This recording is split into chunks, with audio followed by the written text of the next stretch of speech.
And if somebody's under a chronic level of stress that they don't have the ability to manage properly, when I say manage properly, I mean managing it in a way that it's not going to manifest in dis-ease or illness or render somatic dysfunctions throughout their body.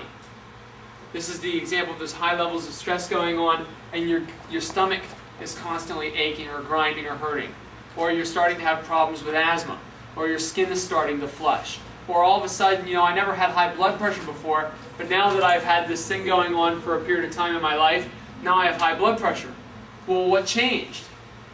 Well, what changed is the fact that this whole hormonal situation in your body has changed. The whole neural environment has changed. The autonomic influence and its chronic effects, because you have acute effects and you have chronic effects of this overwhelming neural stimulation.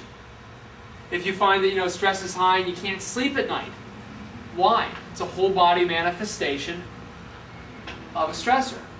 Anything that happens to us at any level is experienced by the whole body. That's one of the basic things of the body, is a dynamic unit of function. Not just mechanically and through the fascia and other things, but because of the nervous system and because of the hormonal interplay and connection. There's nothing that happens to you that doesn't happen to the whole you the whole time. Where it might show itself or manifest its most overt symptoms are those areas that have been primed or prepared through some previous nociceptive act, through the concept of facilitation. There's nobody in here that doesn't have something that's facilitated. We all have it at various levels to varying degrees. And that's why certain people, when they get stressed, it doesn't seem to have any overt symptomatology on it, because they maybe weren't overly facilitated, or they also maybe have good coping mechanisms. It just kind of goes and rushes off, and not other people.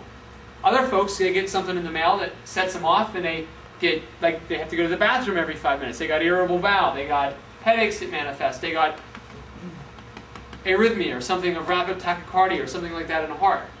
Well, it's because different stressors, or the same stressors, will manifest differently in different people because of what? Because of their individual uniqueness. Each person here is a very unique individual. Even if you're an identical twin and you have the same DNA, we just learned that that DNA can express itself differently based upon your life experiences and how you perceive those life experiences through some psychosomatic, psychovisceral reflex artists. And it can be learned, and it can be genetically acquired. So there's nature versus nurture all the time. And it's probably a combination, not one or the other.